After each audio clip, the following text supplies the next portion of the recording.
Պարոն Պապիկյան, ես ճիշտ եմ հասկանում, որ կառավարության կողմից ներկայացված առաջարկությունների մեկ սկզբունքային առանձնահատկությունն այն է, որ յուրաքանչյուր զորակոչի դեպքում կառավարությունը համապատասխան սահմանաչափ կհայտարարի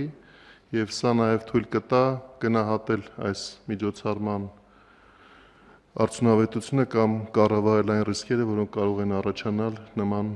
շատ զգայուն, ինչպես դուք նշեցիք, եւ էական փոփոխությունների պարագայում։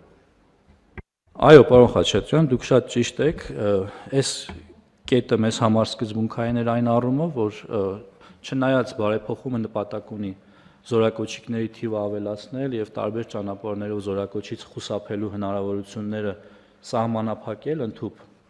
ամբողջությամբ արգելափակել, որպեսզի այն գումարները, որոնք տարբեր ուղիներով հոսում են տարբեր տեղեր, դրանք մտնեն պետական գանձարան եւ նույն ժամանակ մեծ հնարավորություն տան մեծացնելու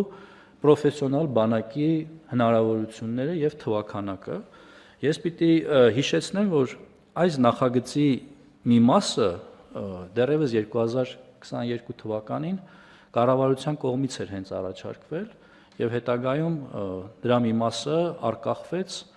2022 թվականի սեպտեմբերի դեպքերով պայմանավորված։ Այն ժամանակ էր, որ մեր կողմից ընդունվեց Պաշտպան հայրենիաց ծրագիրը, որը ենթադրում է, որ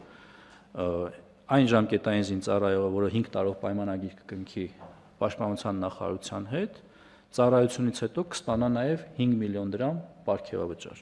Եվ այստեղից էլ այս թվերը, խոսքը վերաբերում է 18 եւ 24 միլիոն դրամ կառավարության առաջարկությունների, որը ենթադրելու է, որ հնարավոր կարճ ժամկետով ծառայելու պարագայում, երբ գումար կվճարեն պետական բյուջե, դրա միջոցով մենք կարողանանք 5 տարի շարունակ 2 պայմանագրային զինծառայողի եւ աշխատավարձ վճարել եւ նաեւ վճարել այն 5 միլիոն դրամ պարգևավճար, որը ստանձնել է կառավարությունը։